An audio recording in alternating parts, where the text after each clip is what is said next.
мыйзам демилгечилер бар да бул жерде. Бул жерде силер жазып жатасыңар да жана аңчылык боюнча 30%, 50%га көбөйтүү боюнча. Ошондо биздин бюджетке түздөн түз бюджетибизге зыян келип калат да. Ошол жагын карадыңыздарбы? Биздин өкмөт макул болду ушуга? Каршы пикири жокпу? Урматтуу аппарат, рахмат. Депутат Токтошовдагы микрофон жандырып койсоңуздар, ал дагы Бизде мыйзам долбоорунун демилгечилеринин бири. негизи аңчылык жана мергенчилик чарбасындагы биздин жаратылыш коргоо чөйрөсүндө азыр эгерлер жетишпейт. Мындай жалпак тил менен айтайын, эгерлер. Керик райондордо бир райондо бир эгер, бир кароолчу жаратылыш коргогон. Айлыгы өтө төмөн. Биз айтып атып бир азыр 7-8 миңге чыгып калды, мурда 4 миң сом эле. Анан техникалык базасы жок, аты жок, эмелери жок, мылтык дүрүсү жок. Биринчиден. Экинчиден, сиз айтып атпайсызбы, бюджетке эч кандай зыяны жок. Бул ошол браконьерлерди кармаганда бир факт айтайын, былтыры жалпы Кыргызстан боюнча эгерлер 26 миллион сомго айыппул салынган, ошонун 30% төлөп берилген. Анан биз сунуш кылып атабыз.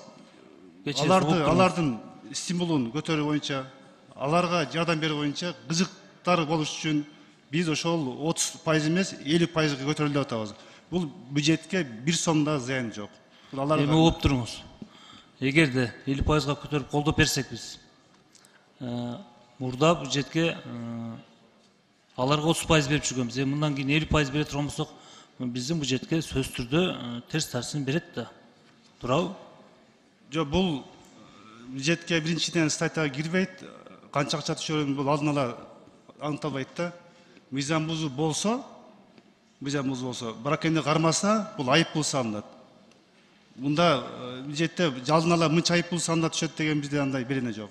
Бул кошумча гана кошулат да. 30%, 50%га жогорулатпайсыздар. Тескерисинче көбөйүшү мүмкүн. Эгерде ошо эгерлерибиз кызыктар болсо, тескерисинче ошол браконьер менен үстөшө албай, тескерисинче ошол биз акча түшсө, өзүнүн техникалык базасын чыңдап, жардамчы алып өзлөрүнүн кайра көбөйүшү мүмкүн. Ушул күнгө чейин кармаса 30% берилет да, туурабы? Буга чейин 30% берилет деген. Мындан кийин 50% берилет, туурабы? Эми ушу 20га кошуп атабыз. Бюджеттен азаятпайбы? Жок, бул азайбайт, тескерисинче көбөйөт деген бизде анализ бар. Бул болбойт, урматтуу депутаттар, мындай карап добуш берели, мен жеке сунушум. Сиз туура түшүнсөңүз, бул жерде биринчиден мынча айыппул түшөт деген бизде норма жок, мындай таблица жок. Бул канча штраф салынса, ошончонун гана 50% бюджетке, 50% немеге түшсүн деп атабыз. Бул биринчиден жаратылышты коргоп атабыз. Экинчиден, бул кайра көбөйүшү мүмкүн. Эгерде браконьер менен ушундай күрөшсө, кызыктар болот дагы, сумма көбөйөт деген бизде анализ бар. 30% менен эле мурункудай болсо көбөйбөй калат экен. Эми айтып атпайбызбы? Бир районго, мисалы чоң бир район десеңиз, Ат башыга же Караолжага бир эгер жетишпейт да, физикалык жетишпейт. Акчасы жок болсо өкмөттүн бере албаса, эмне кылабыз анан? Жок деген аларга бир кызыктар алып бериш керек да. Рахмат. Биз сизди сыйлайбыз, бирок бул мыйзам боюнча менин жеке пикирим, мен буга каршымын.